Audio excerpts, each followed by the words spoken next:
Welcome to my YouTube channels. आज का इस वीडियो में हम लोग जानेंगे why we use earthing, what is earthing, can we use earth wire in place of neutral. Neutral wire के जगह में हम लोग अर्थिंग वायर को यूज कर पाएंगे क्या, और अर्थिंग वर्सेस न्यूट्रल दोनों के बीच में डिफरेंस क्या है। वीडियो थोड़ा लंबा है बट वीडियो में आपको जरूर अच्छा ज्ञान मिलेगा। अगर वीडियो देखने के बाद अगर आपको अच्छा नहीं लगा तो सबसे पहले हम लोग जानेंगे क्या ना what is earthing. Earthing basically क्या होता है ना, अर्थिंग क्या होता है ना, नॉर्मली डेप्थ कितना 2.5 to 3 meter depth, 3 meter depth से एक मेटल वायर कॉपर और जीआई वायर को हम लोग लेके आते हैं और उसको लाके हम लोग घर पे जो हमारा डीबी रहता है, इलेक्ट्रिकल का डीबी रहता है, उसमें आके हम लोग जो कनेक्ट करते हैं इसको हम लोग अर्थिंग करते हैं, अर्थिंग कहते हैं। तो बेसिकली अर्थिंग का अगर आपको डेफिनेशन पूछा जाएगा तो what is mean by earthing, it connects part of an electrical system to the ground.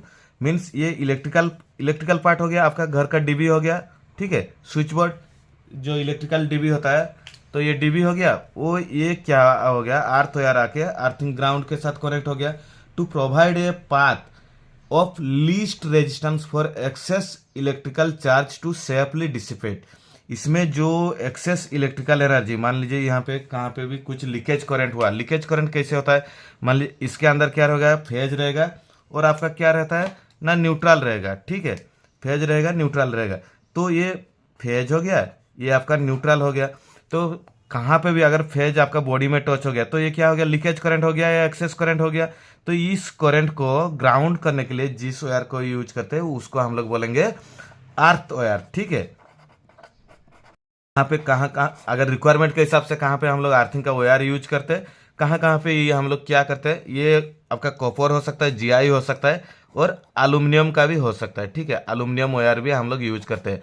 Normally क्या होता है ना, अर्थिंग वायर में करंट फ्लो नहीं होता है, इसलिए ये देखेंगे तो इसमें हम लोग अर्थिंग वायर में नॉर्मली मैक्सिमम जगह में इंसुलेशन का रिक्वायरमेंट नहीं होता है। लोग क्या यूज करते हैं ना, बेयर कंडक्टर यूज करते हैं, ठीक है। तो व्हाट इज अर्थिंग ये आपको पता चल गया। अर्थिंग कैसे करते हैं, ये नॉर्मली अर्थिंग जो रहता है प्लेट अर्थिंग रहता है, प्लेट अर्थिंग रहता है। टाइप्स ऑफ अर्थिंग में अगर पूछा जाएगा क्या क्या टाइप्स ऑफ अर्थिंग में है, तो प्लेट अर्थिंग, पाइप अर्थिंग,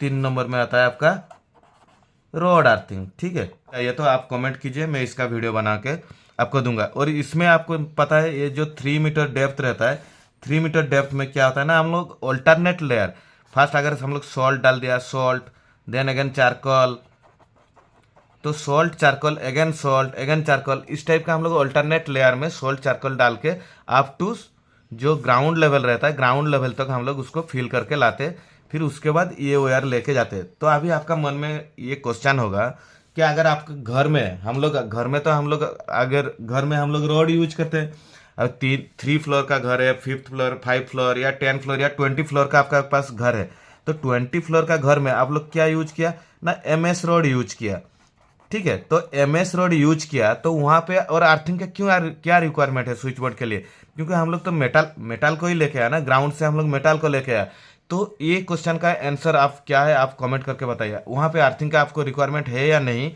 मान लीजिए देखिए, हम लोग अर्थिंग के लिए हम लोग क्या क्या मटेरियल यूज करें, सॉल्ट चारकोल ये सब यूज करते हैं। कोई अगर आपको पूछता है तो अगर हम लोग अगर 20 फ्लोर का एक बिल्डिंग है और एमएस रोड हम लोग बिल्डिंग ग्राउंड फ्लोर से सोयल के अंदर से लेके आ रहा है, तो उस जगह पे हमको अर्थिंग का रिक्वायरमेंट है या नहीं,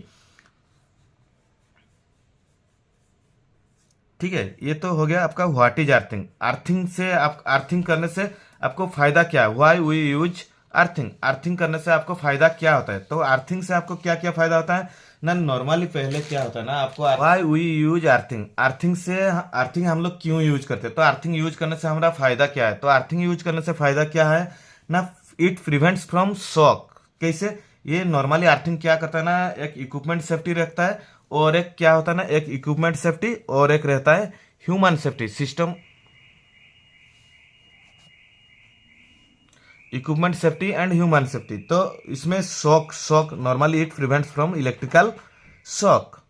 इलेक्ट्रिकल शॉक से कैसे प्रिवेंट करता है, मान लो ये एक आपका घर पे कोई भी एक डिवाइस आप यूज कर रहे हैं, ठीक है।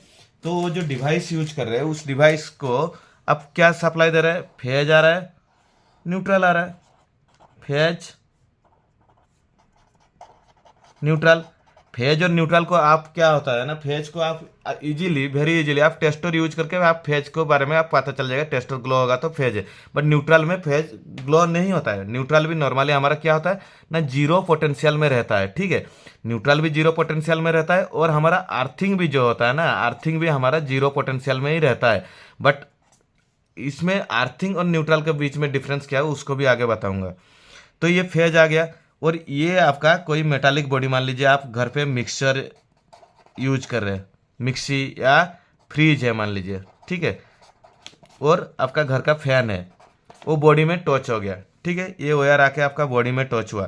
तो इस कंडीशन में कोई आदमी अगर इसको टच करेगा, तो ये फ्रिज का बैक साइड में जो मेटालिक पार्ट रहता है उसमें आप जब टच करेंगे तो उस आदमी को क्या होगा ना, जो आदमी आके टच करेगा उस आदमी को इलेक्ट्रिक शॉक लगने का क्या होगा ना, ये बॉडी से करंट इसके थ्रू में इनका बॉडी में फ्लो होगा और इस आदमी को इलेक्ट्रिक शॉक लगेगा।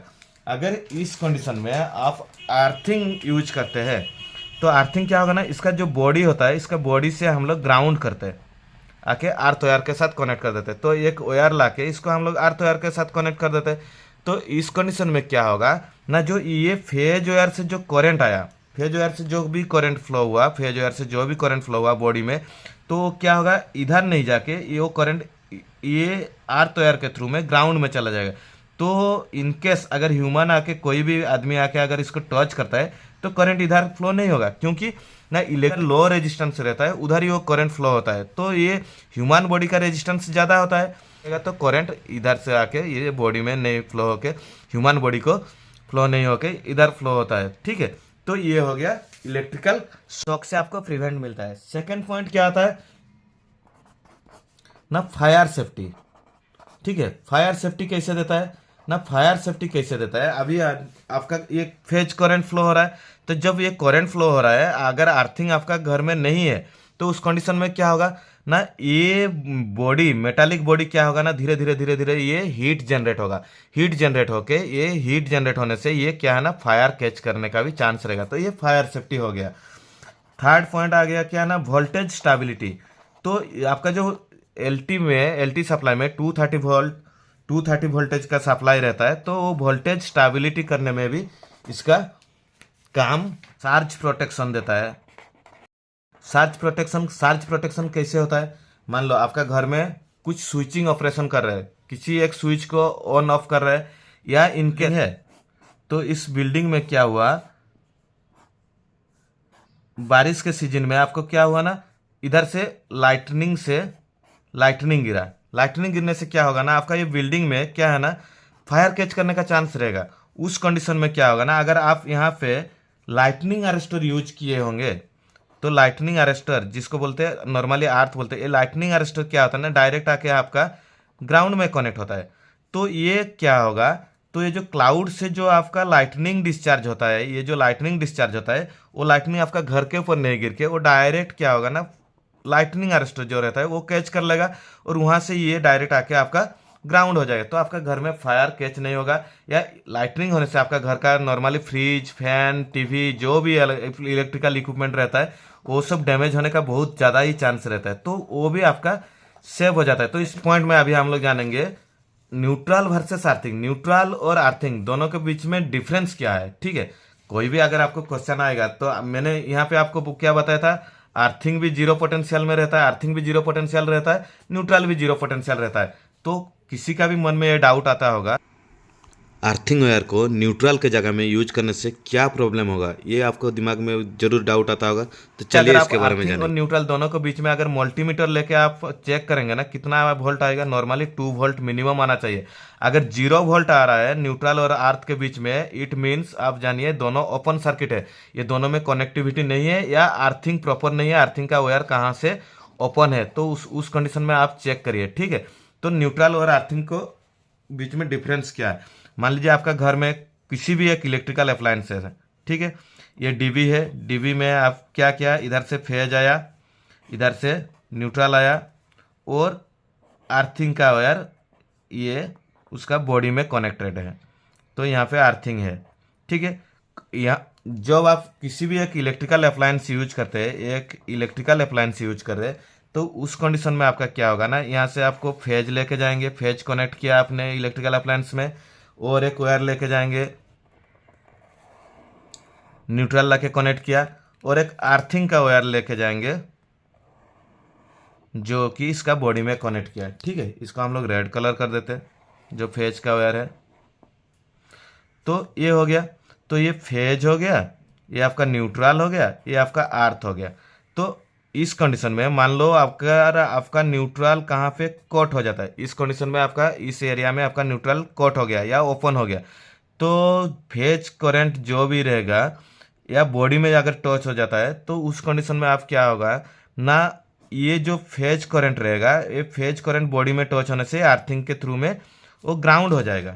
ठीक है, ये अर्थिंग के थ्रू में ग्राउंड हो जाएगा। और ये आपका घर में कैसे जाता है वो यार, कैसे जाता है नॉर्मली, ये जो दिखता है ना आपका सॉकेट देखता है, सॉकेट है, इस सॉकेट में क्या होता है ना, यहाँ पे देखिए, यहाँ पे क्या लिखा है, ये देखिए आपको दिखता होगा, तो इधर छोटा छोटा लेटर में लिखा है एल, लिखा है न्यूट्रल लिखा है, तो इधर एल मीन्स आपको क्या लगाना है, फेज लगाना है, इधर न्यूट्रल एन मीन्स न्यूट्रल लगाना है, तो फेज वायर इधर कनेक्ट होगा, न्यूट्रल वायर इधर कनेक्ट होगा, और इधर देखिए आपको ग्राउंड का सिंबल दिया हुआ है, अर्थिंग का सिंबल दिया है, तो इस जगह में आपको अर्थिंग का वायर लगाएंगे। तो जब सॉकेट ये सॉकेट हो गया, सॉकेट में आके जो प्लग टॉप लगाएंगे तो वहां से आपका इधर से फेज जाएगा, न्यूट्रल जाएगा, और इधर से आपका अर्थिंग जाके कनेक्ट होगा। इन केस अगर आपका फेज अगर बॉडी में टच हो जाता है तो उस कंडीशन में बॉडी में जो सर्कुलेटिंग करंट या एक्सेस करंट जो फ्लो होगा, ये कभी भी टच मीन्स कभी इंसुलेशन फेलियर हो गया, तो उस कंडीशन में जब आपका करंट फ्लो होगा, उस करंट आपको क्या होगा ना, आपका बॉडी में कोई आदमी टच करने से, शॉक लगने से पहले वो करंट क्या है ना, ये अर्थिंग के थ्रू में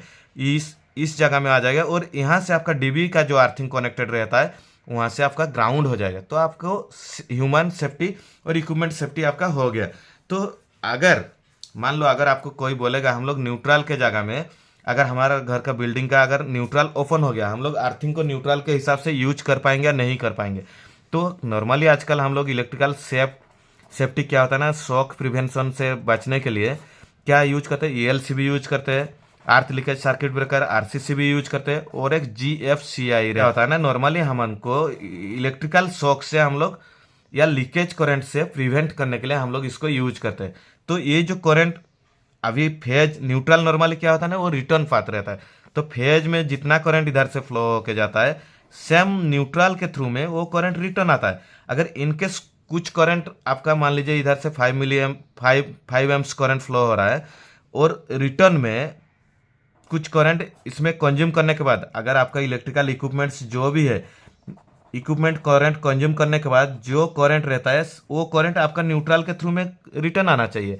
अगर उसमें न्यूट्रल के थ्रू में रिटर्न नहीं आ रहा है, मीन्स वो करंट क्या हो रहा है ना, ये इक्विपमेंट का जो बॉडी होता है उस बॉडी में आपका फ्लो हो रहा है, या एक्सेस करंट जो है उसका बॉडी में फ्लो हो रहा है। तो उस एक्सेस करंट को जब फ्लो होगा, तो एक्सेस करंट जैसे ही उधर फ्लो होगा, तो ये RCCB क्या होता है ना, आपका RCCB इमीडिएटली जो सर्किट रहता है, सर्किट को आपका ट्रिप कर देगा, तो आपको सेफ्टी मिल जाता है। तो ELCB RCCB GFCI इसलिए हम लोग यूज करते हैं।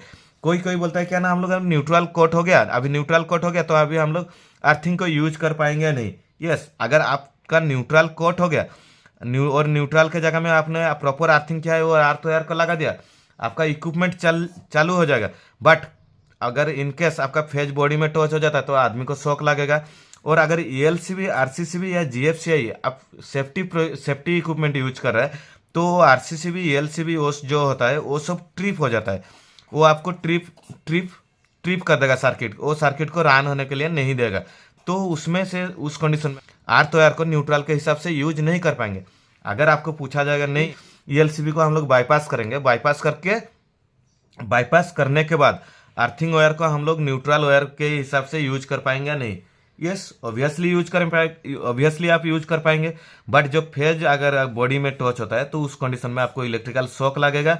और मैं सोचता हूँ कभी भी आप अपना इलेक्ट्रिकल सर्किट में, क्योंकि इलेक्ट्रिकल सप्लाई जो होता है वो इनविजिबल होता है, दिखता नहीं है, तो वहाँ पे आपको शॉक लगने का चांस रहता है। कोई फिजिकल पार्ट्स नहीं होता है जो इसमें करंट प्रेजेंट है बोल के आपको दिखेगा, तो आप आदमी जाके जब बॉडी में टच करेगा उसको सीवियर इलेक्ट्रिकल शॉक लगने का चांद सेफ्टी के साथ कभी भी खिलवाड़ नहीं करना चाहिए। जो मेरा लास्ट क्वेश्चन था, कैन वी यूज आर्थ wire in place of neutral? Neutral के जगह में हम लोग आर्थ वायर को यूज कर पाएंगे या नहीं?